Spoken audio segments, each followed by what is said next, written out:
Hi, I'm Zach Parks, founder of the Lynchburg Liberty Project, and today I'm going to be answering your question, trying to answer the question that's on everybody's mind right now. What should the United States do in response to Russia? And I'll broaden the question a bit, because there's a lot of concern not just with Russia right now, and the concern, I guess the new Red Scare that the Soviet Union might be making a comeback. Countries like China, as well, have been built up in the last few years, and there is concern that if the United States backs off militarily, that these countries will overtake the world, and that the United States is the last stand against the spread of communism. I don't think right now in Crimea that what Putin is doing, moving his military into Crimea, I don't think he was trying to rebuild the Soviet Union necessarily.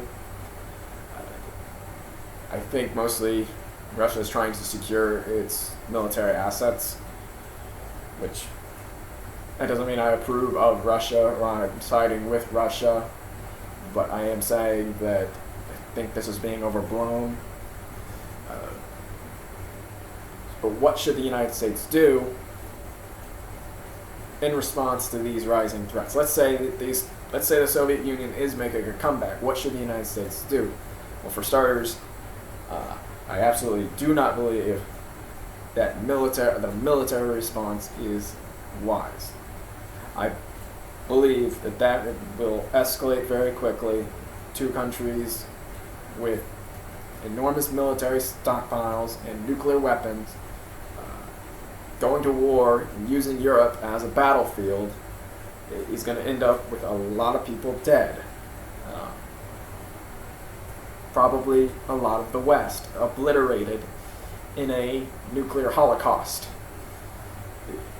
That there just simply is no factor right now that would justify such a thing. If Putin pushed all the way through Europe and took all of Europe, well, that would still be better than a nuclear holocaust. I think the U.S. military should stay out. NATO should stay out, shouldn't exist. But all military options should be completely off the table. What I think concerned Americans can do for this big Russian question that we have right now, and for the question about all the dictatorships in the world right now, what can the United States do? Well, for starters, the United States government, as I've said, can do absolutely nothing. No sanctions, no foreign military bases, nothing of the kind. I think that just that's just a big propaganda piece for foreign dictators. They say, see, the American empire is here on our soil, and that inspires followers for them, that inspires terrorism, that incites national security threats to have our military over on foreign soil.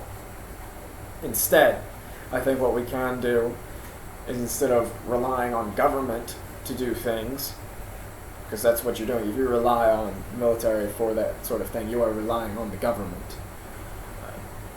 Instead of the government doing something, let us open up the economy, the free market economy of the United States. Abolish the Federal Reserve. Deregulate industry. Allow for ideas and free enterprise and competition to come up strong in America. That will create a lot of jobs. That will create a lot of wealth. The United States would become a very wealthy country if we fully embraced a truly free economy. If we operated on a gold standard, if we allowed anyone to use their private property to engage in enterprise, we would become fabulously wealthy very quickly, and that wealth would spread to other countries.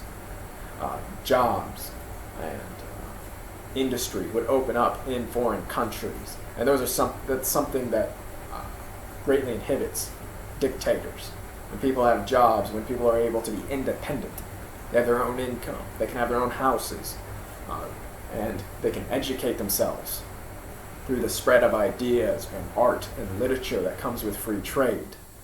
That is what can bring a tyrannical government down from within, when the people are determined, when they are set against the tyrant, against the dictatorship.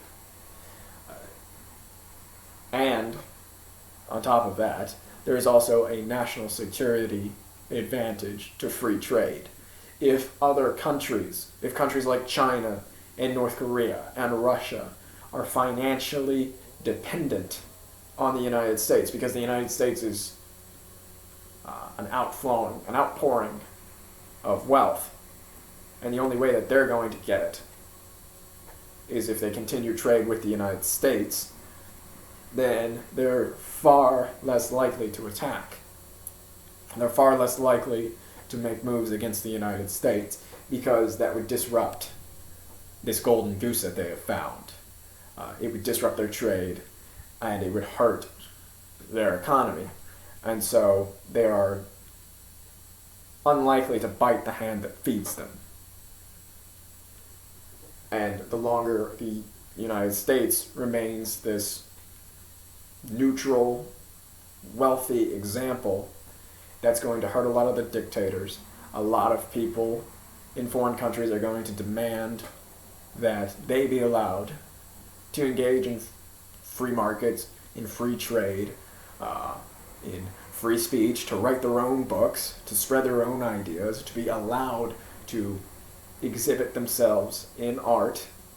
And that kind of fervor, stirring up that kind of fervor, is what can make for a much more peaceful world, a much more free world, a much more prosperous world. That is how we spread the ideas of liberty. We cannot do that out of the barrel of a gun. That's what the United States has tried to do. It did not work in Vietnam. It has not worked in Iraq. It has not worked in Afghanistan. It is not working in these countries where the United States is trying to build freedom militarily. You simply cannot do that. You cannot build freedom out of the barrel of a gun.